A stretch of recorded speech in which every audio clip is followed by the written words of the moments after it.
Sinanın dağıdır sevda, onu üst üste çeker. O təbibdirsə bilir xəstə çəkən azarı. Nə qədər çəksə təəssüf, nə çəkər xəstə çəkər.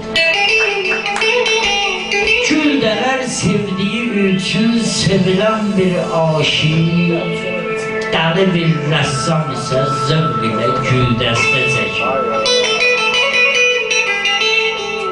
Özün eşqiyle çəkən hicrədən əfqana gələr, əsl aşıq çəkilib həsrəti ahəstə çəkər. Səkib alı başıma pozmuş saçımın şəklini söz, hansı Leyla oxuni, tofiq sərməstə çəkər. Sağ ol, şəhər, sağ ol.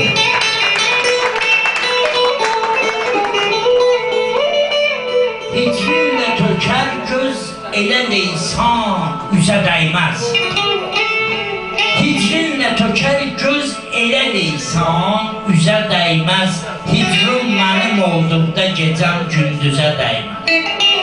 Dünyaya məni bəndədən əslində nə bəxşiş, dünya özü məndən doğulan bir sözə dəyməz. Sağ ol, sağ ol. Bir möcüzə eşqindən umanlar bunu bilmir, bir xəlq olunan əşrəfə min möcüzə dəyməz.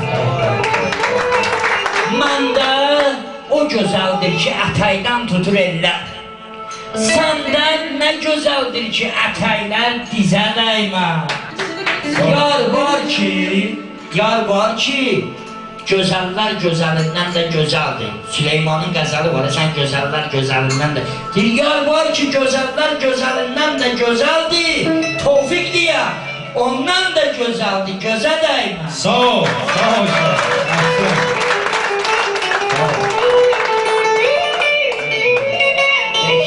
Peki demişken bir anda lirik şehir demiş.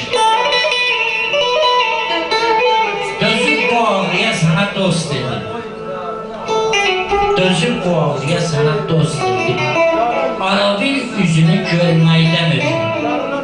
Senin için bir dəftər şehir yazmışım, bir daha yanına gəlməkdən. Ayrılıq əlində sınamamanı.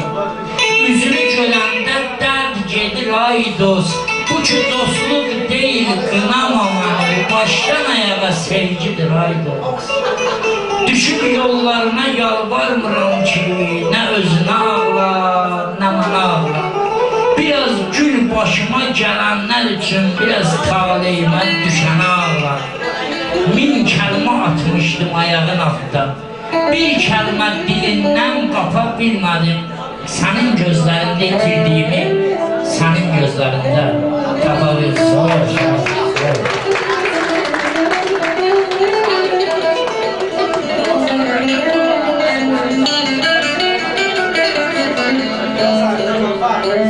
Sənin də bu oldu, baxdın, ömrüm boyu yerə baxdın. Bəs deyilib ki, bıraxdın, əri donuz oğlu donuz. Halın yaman, işin çətin, qalbasarlıq olur ətin. Haram deyildi qiymətin, yeri donuz oğlu donuz. Biri də var yoğun boyun, birində pi, birində yun. Biri qoyun oğlu qoyun, biri donuz oğlu donuz. Buyur, sen de şehri bilmem oğlu. Ben bir daha